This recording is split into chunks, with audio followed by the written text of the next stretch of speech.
Ako si Saber Saradapan, ipinanganak sa Wato na ngayon ay Balindong sa Lanao del Sur. Ako ang unang bayani ng Mindanao na tumindig laban sa mga Kastila at namatay para sa aking paninindigan. Ipinaglaban ko ang kalayaan ng aking bayan at lupain at pinanatili ang kultura at relihiyon na minahal at pinahalagahan mula pa sa panahon ng aking mga ninuno. Bilang sultan ng aking kaharian, hinikayat ko ang aking mga kababayan na maghanda upang labanan ang mga Kastila. Sinabi ko na tungkulin ng mga tao ng Ranao na ipagtanggol ang kanilang lupain laban sa anumang pananakop.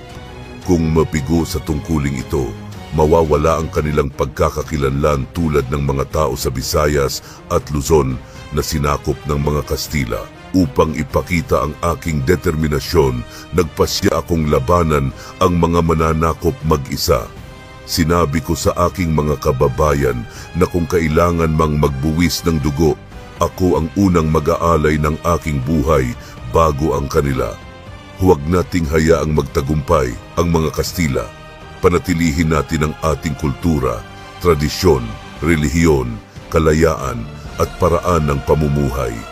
Sa aking huling laban, hiniling ko sa aking anak na ipaalam sa mga tao ng Ranao na ako'y nasa jihad upang mamatay para sa ating bayan, lupain at relihiyon. Oo, maaaring kunin ng mga sarawang tao ang ating buhay, ngunit hindi nila kailanman makukuha ang ating kalayaan. Sa aking huling laban, nag-iisa akong sumugod sa mga Kastila sa bunganga ng Agus River sa Iligan Bay. Pinatay ko ang marami sa kanila at sinira ang 3 barko ng Kastila.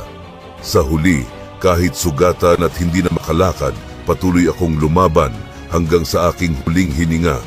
Namatay ako bilang isang martir noong 1759, ngunit ang aking diwa at mga prinsipyo ay patuloy na nabubuhay sa puso ng bawat Mindanawan. Ako, si Saber Saradapan, at ito ang aking kwento ng katapangan at pagmamahal sa bayan. Thank you for watching. Stay curious, stay informed.